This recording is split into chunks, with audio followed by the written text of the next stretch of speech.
Hello friends, মামাস kitchen and family ব্লগে স্বাগত। নমস্কার বন্ধুরা, নতুন রান্না নিয়ে চলে এসেছি। দেখুন, আজকে আমি করব শিঙি মাছের ঝাল। এখানে শিঙি মাছ নিয়েছি, আমি সব মাথাগুলো বাদ দিয়ে দিয়েছি। আর এখানে পেঁয়াজ কাটা আছে, এই যে টমেটো, আদা আর কাঁচা লঙ্কা। আপনারা দেখতে থাকুন।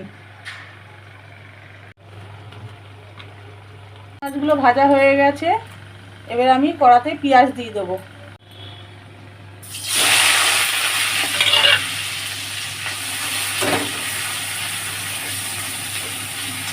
পেঁয়াজগুলো হালকা ভাজা ভাজা করে নিয়েছি, এবার আমি মশলা দিয়ে দেবো। আর একটু আমি কাশ্মীরি লঙ্কা দিয়েছি কালারের জন্য।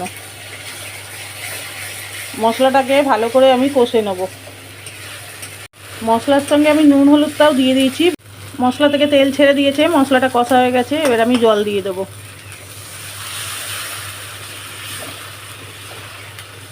আর একটু জল দেবো।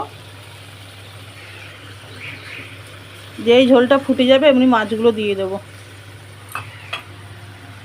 দেখুন, ঝোলটা ফুটে গেছে। এবার আমি মাছগুলো দিয়ে ঢাকা দিয়ে দেবো। মাছগুলো সিদ্ধ হবে ভালো করে। এবার থালাটা খুলে দেখবো তরকারিটা কেমন হয়েছে। দেখুন, তেল বেশি উঠেছে, কালারটা কত সুন্দর এসছে। তরকারিটা হয়ে গেছে। এই যে এরকম করে আপনারা করে খাবেন, খুবই সুন্দর লাগে খেতে। আমার রান্নাটা যদি আপনাদের ভালো লাগে তা আমাকে সাপোর্ট করবেন।